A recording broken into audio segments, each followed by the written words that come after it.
Hello मेरे प्यारे साथियों, नमस्कार। मैं आई के सर, आप सभी का स्टडी विथ आई के सर में स्वागत करता हूं। और मैं आज जो एक सीरीज जो चालू किए हैं क्वेश्चन बैंक का, जिसमें आपको 2015 का क्वेश्चन बैंक हमारे स्टडी विथ आई के सर चैनल पे आपको मिल गया है, तो उसका पार्ट 2 जो है, यानी कि क्वेश्चन बैंक जो 2016 का जो क्वेश्चन है उसको हम लेकर आए हैं। तो आज आपके बीच जो सिलसिला चल रहा है क्वेश्चन बैंक का, कि आपको अब की बार ऑब्जेक्टिव में हिस्ट्री में 50 पे 50 मारना है, तो उसको पूरा करने को लेकर आपके बीच हम आ गए हैं। तो आपको हम इस क्लास में शुरू करते हैं नेक्स्ट 2016 का क्वेश्चन बैंक। ठीक है, तो आइए हम लोग शुरू करते हैं।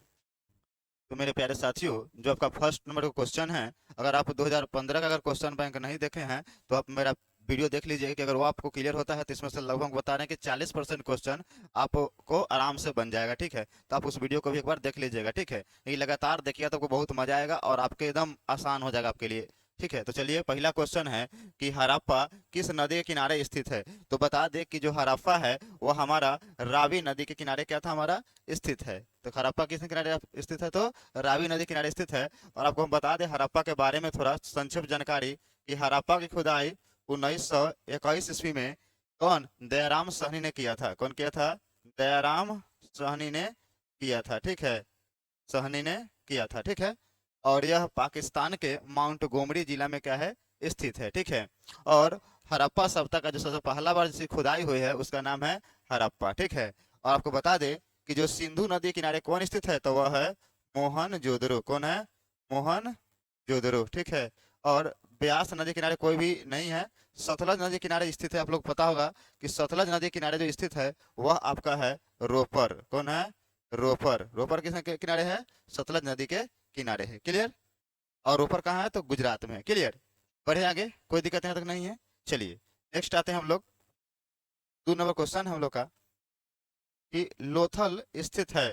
तो बताए हैं तुरंत आप लोग को कि हम, कि लोथल कहाँ स्थित है, वह है गुजरात में। और लोथल से हमें गोदी का क्या मिला है, हमें प्रमाण मिला है। ठीक है, कभी क्वेश्चन पूछा गया कि गोदी का प्रमाण कहाँ से मिला है, तो क्या मारिएगा, लोथल से मिला। लोथल कहाँ है, गुजरात में है। और यह सिंधु घाटी सभ्यता का क्या था, एक बंदरगाह क्या था, नगर था। ठीक है, आइए कोई दिक्कत नहीं है, बढ़े आगे। और राजस्थान में कालीबंगा, कालीबंगा कहाँ है, कालीबंगा कहाँ है, राजस्थान में है। क्लियर, चलिए नेक्स्ट करते हैं। 3 नंबर क्वेश्चन, आइए 3 नंबर है कि प्राचीन भारत में धर्म की शुरुआत किस शासक ने किया था। तो प्राचीन भारत में जो धर्म की शुरुआत है वह अशोक ने किया था। कौन किया था, अशोक ने किया था। और यह जो मौर्य वंश है उसका यह तीसरा शासक था। क्या था, यह तीसरा शासक था, क्योंकि अशोक ने क्या किया था कि 261 ईसा पूर्व में यह कलिंग का युद्ध लड़ा था। क्या युद्ध का लड़ा था हुआ यह, मेरे प्यारे साथियों, कलिंग का युद्ध। ठीक है, और कलिंग का युद्ध में क्या हुआ था कि इतना ना यह नरसंहार किया था, कि इतना ना लोग मारे गए थे इसमें, कि इस मारे गए लोगों को देखकर इस अशोक का हृदय क्या हुआ, परिवर्तित हो गया। और उसी समय यह भैरव घोष के स्थान पर धर्म घोषणा किया, अपना लिया, यानी कि बौद्ध धर्म को अपना लिया। ठीक है, और बौद्ध धर्म जो अपनाने के लिए इसकी जो भतीजा था निग्रोध, उसे इसको प्रेरणा दिया था। और बौद्ध धर्म की जो शिक्षा जिसे लिया था, दीक्षा जो लिया था, वह था आपका उपगुप्त। कौन था, उपगुप्त। तो कभी हम इसके बारे में और चर्चा करेंगे तो बता देंगे। ठीक है, आगे चंद्रगुप्त मौर्य, चंद्रगुप्त मौर्य याद रखिएगा, यह मौर्य वंश की स्थापना करता है।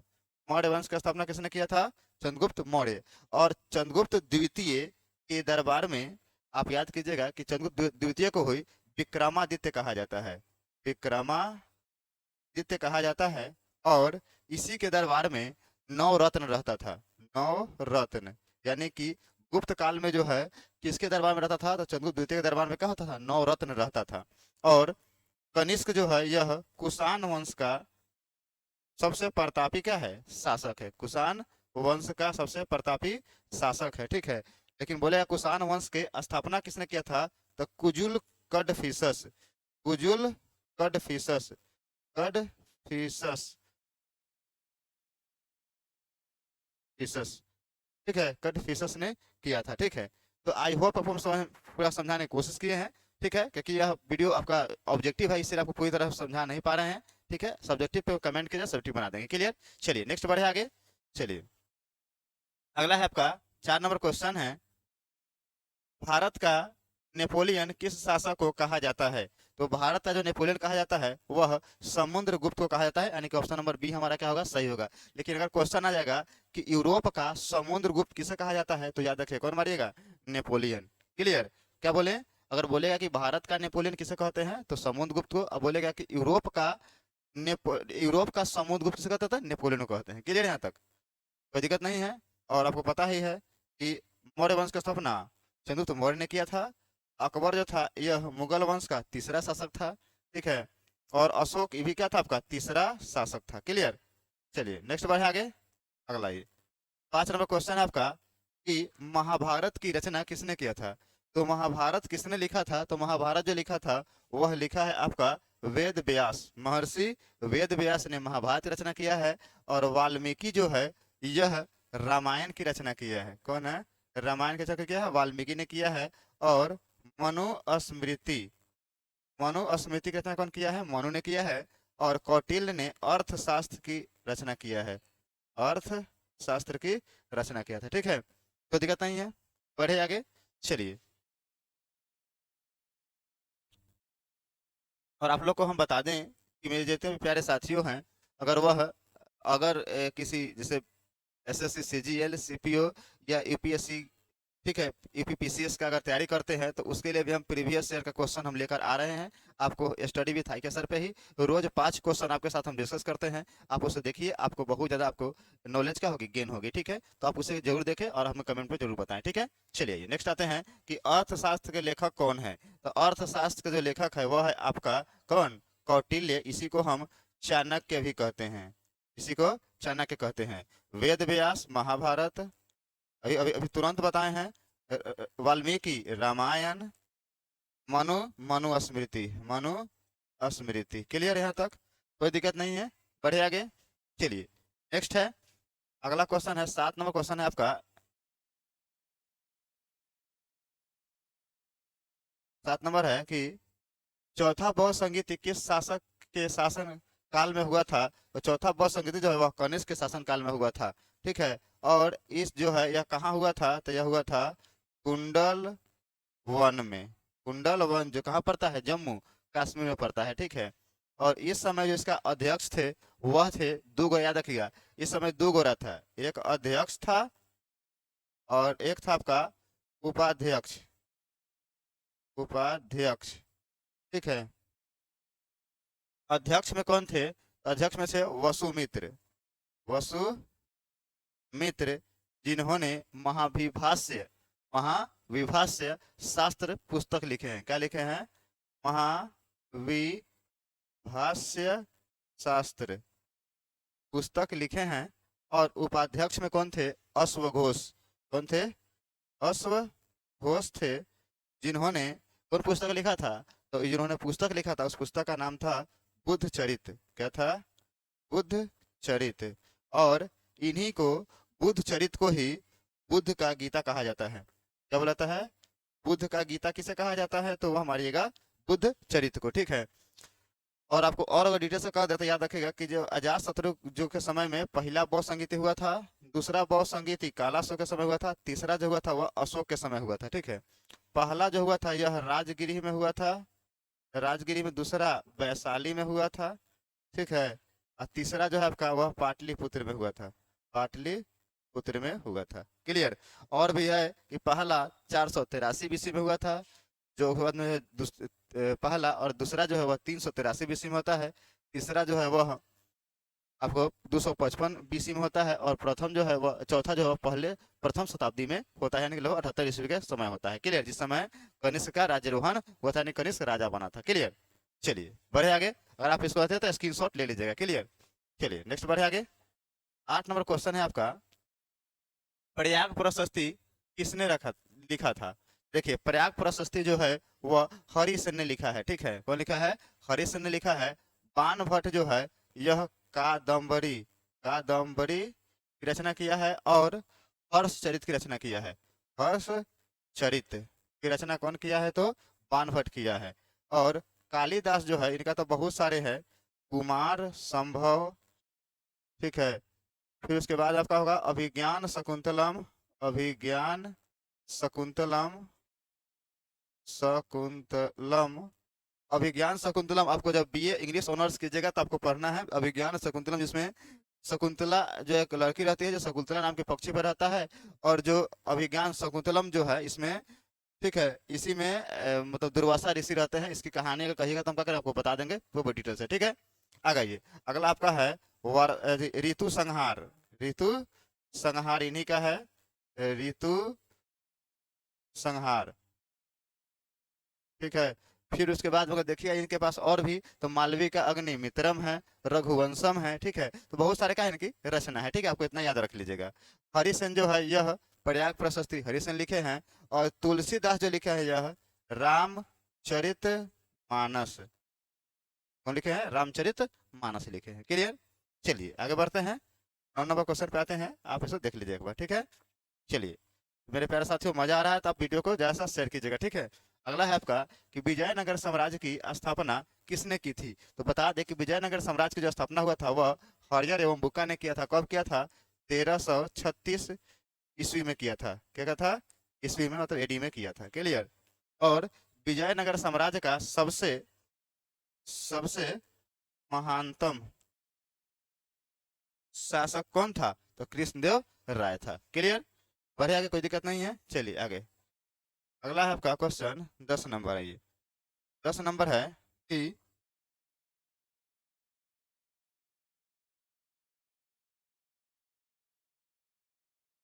चलिए 10 नंबर है कि महावीर ने पार्श्वनाथ के सिद्धांत में क्या नया जोड़ा था। तो बताए थे कि महावीर स्वामी ने पार्श्वनाथ के सिद्धांत में ब्रह्मचर्य नियम को जोड़ा था। किसको जोड़ा था? ब्रह्मचर्य नियम को जोड़ा था, और इनका नियम कहलाया पंचायन नियम। क्या कहलाया? पंचायन नियम, ठीक है। और महावीर स्वामी का जो जन्म हुआ था यह वैशाली के कुंडल ग्राम में हुआ था, ठीक है। और इनके माता का नाम त्रिशला था। क्या था? त्रिशला। और पिता का नाम सिद्धार्थ था, ठीक है। इनके बचपन का नाम वर्धमान था। इनका जन्म 540 ईसा पूर्व में हुआ था। क्लियर? तो कभी आप महावीर स्वामी पे बोलिएगा इसको बने तो वीडियो बना देंगे, ठीक है। मतलब हम यहाँ पे आपको हम ऑब्जेक्टिव लेकर आए हैं, इसलिए डिटेल चर्चा नहीं कर पा रहे हैं। मतलब एगो टॉपिक पे बोलते बोलते 2 घंटा निकल जाएगी, पता नहीं चल पाएगा, ठीक है। चलिए आइए, क्लियर यहाँ तक? कोई दिक्कत नहीं है, आगे बढ़े। चलिए अगला है, सिंधु घाटी सभ्यता में विशाल स्नानागार के अवशेष कहाँ से मिले हैं। देखिए स्नानागार बोल रहा है तो यह मोहनजोदड़ो से मिला है। कहाँ से मिला है? यह मोहनजोदड़ो से मिला है। मोहनजोदड़ो जो है यह किस भाषा का शब्द है? तो यह सिंधी भाषा का शब्द है, ठीक है। जिसका अर्थ क्या होता है? मृतकों का टीला होता है, मृतकों का टीला होता है, ठीक है। और बता दें कि जो मोहनजोदड़ो है यह किसके? सिंधु नदी के किनारे, सिंधु नदी के किनारे स्थित है, जो पाकिस्तान के लड़काना जिला में स्थित है। लड़काना, लड़काना जिला में क्या है? स्थित है। क्लियर? इसकी खुदाई जो है 1922 में किया है। कौन? राखल दास बनर्जी ने किया है। क्लियर? कोई दिक्कत नहीं है, बढ़े आगे। चलिए नेक्स्ट बढ़ते हैं, आगे आते हैं। 12 नंबर क्वेश्चन है, पुराणों की संख्या कितनी है। तो पुराणों की संख्या कितनी है मेरे प्यारे साथियों? तो वह है 18। कितनी है? 18। क्लियर? चलिए आगे बढ़ते हैं। 13 में है, इब्न बतूता किस देश का निवासी था। तो इब्न बतूता जो था वह मोरक्को देश का क्या था? यात्री था, जो अफ्रीका महाद्वीप में देश है एक, क्या चीज? मोरक्को, ठीक है। चलिए नेक्स्ट आगे बढ़े। और इब्न बतूता एक पुस्तक लिखा था, जिस पुस्तक का नाम था किताब उल रेहला। क्या नाम था? किताब उल रेहला, ठीक है। आगे चलिए, अगला आपका, कुतुब मीनार का निर्माण किसने शुरू किया था। तो कुतुब मीनार का जो निर्माण शुरू किया था वह कुतुबुद्दीन ऐबक ने शुरू किया था। कुतुब मीनार का निर्माण किसने शुरू किया था? कुतुबुद्दीन ऐबक ने। लेकिन कुतुब मीनार को बनवाया पूरा किसने किया था? तो वह इल्तुतमिश ने किया था, ठीक है। और आपको बता दें जो खिलजी वंश है, खिलजी वंश की जो स्थापना है वह कौन करे था? जलालुद्दीन खिलजी ने किया था। और गुलाम वंश की जो स्थापना है, गुलाम वंश की जो स्थापना है, गुलाम वंश की जो स्थापना है वह कुतुबुद्दीन ऐबक ने किया था। और रजिया सुल्तान भारत की प्रथम महिला मुस्लिम शासिका थी। शासिका शासिका थी, ठीक है। तो बोलेगा कि भारत की प्रथम महिला मुस्लिम शासिका कौन थी, तो रजिया सुल्तान थी। क्लियर। आई होप आपको समझ में आ रहा होगा, ठीक है। और ये बहुत सारे बात है कि कुतुबुद्दीन ऐबक को लाख बख्श कहा जाता है, कुरान खान कहा जाता है, ठीक है। इनकी मृत्यु चौगान खेलते समय हुआ था। तो बहुत सारे बातें हैं, ठीक है, करने के लिए, लेकिन बात तो समझ रहे हैं आप लोग, और बोलने की जरूरत नहीं है, ठीक है। आगे बढ़ते हैं। 15वां क्वेश्चन है आपका कि उत्तर भारत में भक्ति आंदोलन को आरंभ किसने किया था, तो वह रामानंद ने किया था। कौन किया था, रामानंद ने। उत्तर भारत में, दक्षिण भारत से भक्ति आंदोलन को उत्तर भारत में किसने लाया था, तो वह रामानंद ने लाया था। क्लियर। चलिए आगे बढ़ते हैं।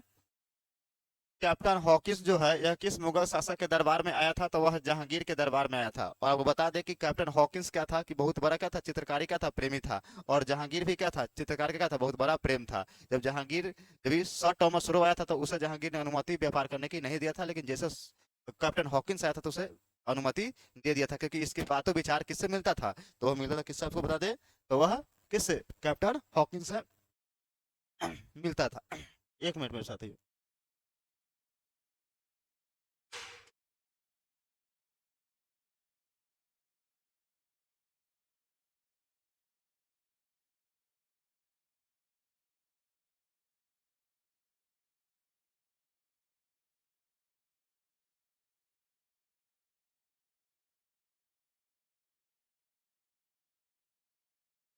तो माफी चाहेंगे आपसे हम थोड़ा देर के लिए, यहाँ देखिएगा, ठीक है। तो कैप्टन हॉकिंस जो था ये बहुत बड़ा चित्रकारी भी था, ठीक है। चित्रकार हम जानता था। देखिए कभी भी देखिएगा, देखिए आप देखे होंगे कि दो पियक्कर इंसान एकदम खुल के बात करता है, एकदम दोस्ती बहुत जल्दी हो जाता है। दो पढ़े लिखे इंसान अच्छा से दोस्ती हो जाता है, ठीक है। तो जैसे जो इंसान रहता है ना, वैसे दोस्ती भी उनके वैसा ही रहता है। कहावत भी है कि आप किसी इंसान की दोस्ती को देख के बता सकते हैं कि उस इंसान का चरित्र कैसा है और कैसा नहीं है। So clear. चलिए आगे बढ़े। चलिए, और आपको बता दें कि जहांगीर के शासनकाल को ही चित्रकला का स्वर्ण काल कहा जाता है, ठीक है। और शाहजहां के काल को स्थापत्य कला का स्वर्ण काल कहा जाता है। क्लियर। चलिए 17वां क्वेश्चन है, दीन इलाही संबंधित है किससे, तो यह अकबर से संबंधित है। किससे, यह अकबर से संबंधित है। और मुगल वंश की जो स्थापना किया था वह कौन किया था, बाबर ने किया था। और जो हुमायूं था वह बाबर का था पुत्र था, जिन्होंने दो युद्ध लड़ा था, चौसा का युद्ध और बिलग्राम या कन्नौज का युद्ध, ठीक है। चलिए चर्चा करते रहेंगे आपसे, हम कभी विजिट कर देंगे। स्थापत्य कला का सबसे अधिक विकास किसके समय हुआ था, तो स्थापत्य कला बोलेगा तो शाहजहां मारिएगा, और अगर कहता वहां पे चित्रकला तो जहांगीर मारते। क्लियर। चलिए आगे बढ़े। 19 नंबर आइए। 19 नंबर क्वेश्चन कह रहा है, भारत का अंतिम मुगल शासक कौन था।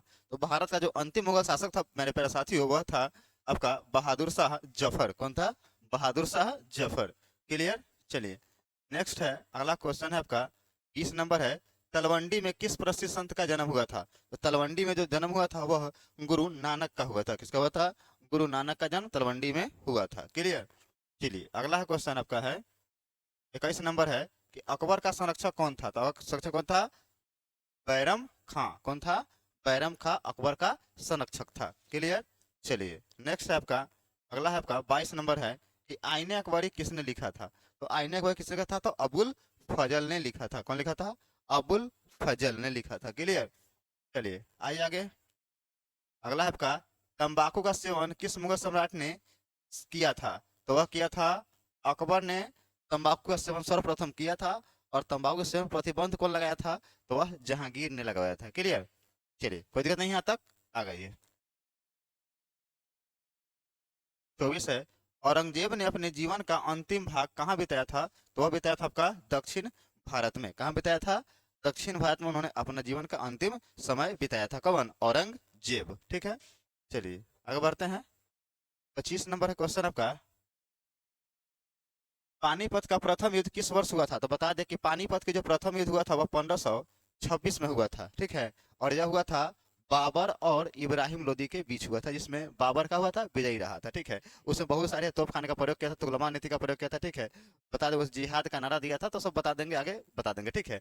कभी डिटेल में चर्चा करेंगे आगे तो बता देंगे, ठीक है। पानीपत की दूसरा लड़ाई जो होता है वह होता है अकबर के बीच 1556 में, जो अकबर और हिमू के बीच होता है, जिसमें अकबर क्या होता है, विजयी होता है, ठीक है। और तीसरा जो पानीपत का युद्ध होता है वह होता है 1764 में, ठीक है, जो अहमद शाह अब्दाली और मराठा के बीच होता है। क्लियर।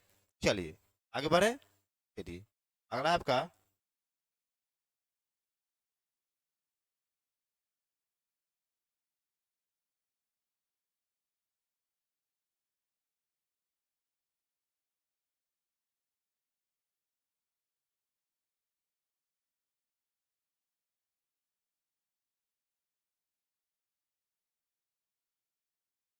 चलिए अगला क्वेश्चन आपका, मुस्लिम लीग की स्थापना किस वर्ष हुई थी? तो मुस्लिम लीग की स्थापना 1906 में हुआ था। कब हुआ था? 1906 में हुआ था मुस्लिम लीग की स्थापना, ठीक है। और 1919 में हुआ था जलियांवाला बाग हत्याकांड, ठीक है। चलिए नेक्स्ट बढ़े आगे। 27 नंबर क्वेश्चन आते हैं कि ईस्ट इंडिया कंपनी की स्थापना कब हुआ था? तो वह 1600 ईस्वी में हुआ था, यानी कि ऑप्शन नंबर हमारा ए क्या होगा? हमारा सही होगा। क्लियर। चलिए अगला क्वेश्चन है आपका, 28 नंबर है कि 1920 में कौन सा आंदोलन हुआ था? तो 1920 में जो हुआ था वह असहयोग आंदोलन हुआ था। कौन आंदोलन हुआ था? असहयोग आंदोलन। और सविनय अवज्ञा आंदोलन 1930 में हुआ था। और भारत छोड़ो आंदोलन 1942 में हुआ था। क्लियर। चलिए बढ़े आगे।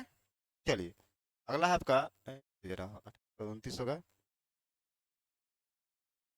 चलिए दांडी जो है किस राज्य में स्थित है? तो दांडी जो है वह गुजरात राज्य में क्या है? स्थित है, ठीक है। आप लोग दांडी मार्च का नाम सुने होंगे, जो महात्मा गांधी के द्वारा क्या किया था? शुरू किया गया था, ठीक है। चलिए आगे बढ़े। इस है कि पूना समझौता किस वर्ष हुआ था? तो पूना समझौता 1932 में हुआ था। और यह समझौता महात्मा गांधी और भीमराव अंबेडकर के बीच हुआ था। क्लियर। चलिए नेक्स्ट आगे बढ़े। अगला है आपका, दिल्ली चलो का नारा किसने दिया था? तो बता दें कि दिल्ली चलो का जो नारा दिया था वह सुभाष चंद्र बोस ने दिया था। और इसके अलावा इन्होंने और नारा दिया था, जय हिंद। जय हिंद का नारा किसने दिया था? सुभाष चंद्र बोस दिए थे। और तुम मुझे खून दो, तुम मुझे खून दो, मैं तुम्हें आजादी दूंगा, मैं तुम्हें आजादी दूंगा, ठीक है।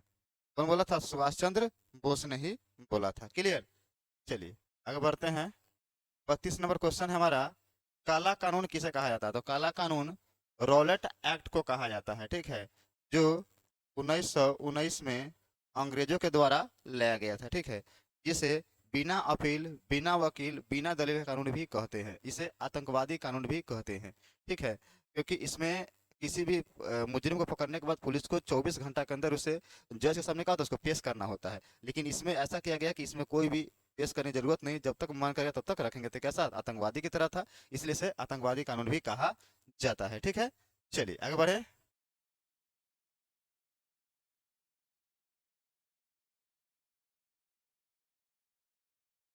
चलिए अगला आपका है कि भारत छोड़ो आंदोलन किस वर्ष हुआ था? तो भारत छोड़ो आंदोलन जो है वह 1942 में हुआ था। कब हुआ था? 1942 में। और असहयोग आंदोलन 1920 में हुआ था, ठीक है। दांडी मार्च भी 1930 में हुआ था। और सविनय अवज्ञा भी कहा हुआ था 1930 में हुआ था। प्रथम गोलमेज सम्मेलन भी कब हुआ था? 1930 में हुआ था। क्लियर। चलिए नेक्स्ट बढ़े आगे। चलिए 34, स्वतंत्र भारत का अंतिम गवर्नर जनरल कौन था? तो बता दें कि स्वतंत्र भारत का जो अंतिम गवर्नर जनरल था वह सी राजगोपालाचारी थे, यानी कि ऑप्शन नंबर का हमारा होगा सी। लेकिन अगर क्वेश्चन नहीं बोल देता कि स्वतंत्र भारत का प्रथम गवर्नर जनरल कौन थे, तो लॉर्ड माउंटबेटन होता। बोलता, चाहे बोलता कि स्वतंत्र भारत के अंतिम वायसराय कौन था, तो क्या मारिएगा? Lord Mountbatten. ये क्वेश्चन तीन को याद रखिए, क्वेश्चन में से पूछेगा ही पूछेगा, ठीक है। आप इसे कंफ्यूजन में ना, इस आप जो बोले हिसाब लिख लीजिएगा। क्लियर। चलिए आगे बढ़े। चलिए अगला है आपका 35 नंबर क्वेश्चन है कि संविधान सभा के प्रारूप समिति के अध्यक्ष कौन थे? तो देखिए प्रारूप समिति के अध्यक्ष जो थे वह डॉक्टर भीमराव अंबेडकर थे। ऑप्शन नंबर डी होगा, ठीक है। और आपसे बता दें कि राजेंद्र प्रसाद जो है यह संचालन समिति के अध्यक्ष थे। संचालन समिति समिति के अध्यक्ष थे। पंडित जवाहरलाल नेहरू जो थे यह संघ या संघीय समिति के अध्यक्ष थे, ठीक है। और जो सरदार पटेल थे यह प्रांतीय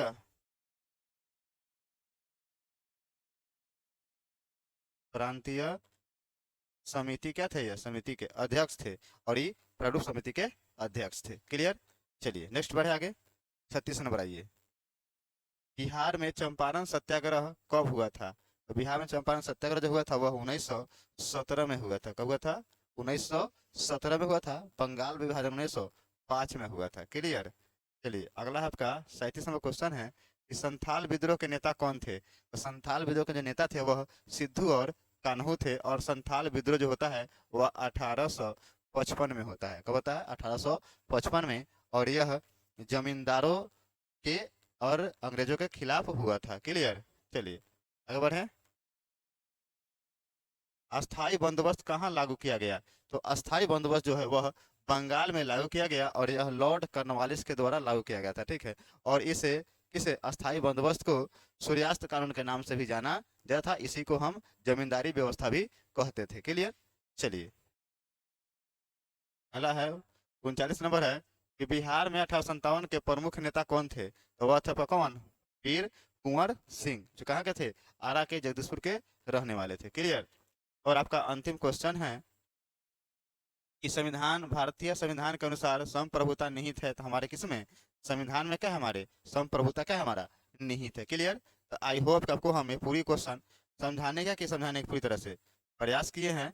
तो मुझे उम्मीद है कि आपको यह वीडियो अच्छा लगेगा, और अच्छा लगेगा तो इस वीडियो को ज़्यादा से ज़्यादा शेयर कीजिएगा। ठीक है। और अपना कमेंट, अपना राय जरूर बताइए। फिर मिलते हैं नेक्स्ट वीडियो में। जय हिंद।